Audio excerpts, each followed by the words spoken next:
شوفي بقى، من غير حلفان مش عايز اسمع منك ولا كلمة تاني. هو يعني جرى ايه؟ مش كتر خيره انه اشترى لها هدية سلسلة ذهب. ويهديها ليه يا ست انت؟ بنت خالته بيحبها. قولي كده بيحبها، مش ده اللي كنت عامل حسابه؟ مش عشان كده انا كنت رافض انه يقعد معانا؟ طب خلاص اعتبرها اخر مرة. فعلا دي اخر مرة، والليلة دي لازم يسيب البيت ده. يا لهوي، ويروح على فين يا لطفي؟ الواد عندنا امانة، نفرط في الامانة؟ نرمي الواد في الشارع؟ مش هيترمي في الشارع ولا حاجة، هما مش شايلين عندنا مفاتيح شقتهم من اكتر من 8 سنين؟ خلاص يروح يقعد في شقتهم. ده كلام يا لطفي؟ ايوه يا يسرية، واذا ما كانش عاجبك روحي اقعدي مع المحروس ابن اختك وسيبونا في حل. بتطردني يا لطفي؟ لا طرد ولا حاجة، لكن مستقبل بنت مش لعبة. اول دور اشتري لها الكتب ونبه عليها ما تقولناش، واتغاضيت عن الحكاية دي واديته تمن الكتب. تاني دور اشترى البنت سلكة ذهب وبرضه طلب منها ما تقولناش، والبنت عشان متربية قالت لنا.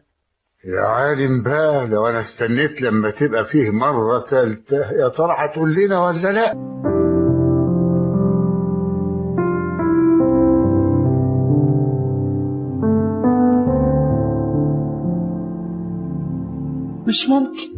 مش ممكن اقعد يوم واحد هنا وابني قاعد لوحده في مصر.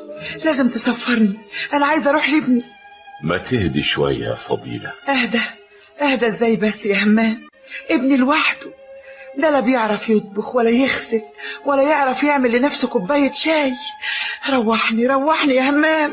يعني ابنك ما يقعدش لوحده وانا اقعد لوحدي؟ انت حر، كفايه كده، يلا بينا بقى. 8 سنين غربة كفاية قوي.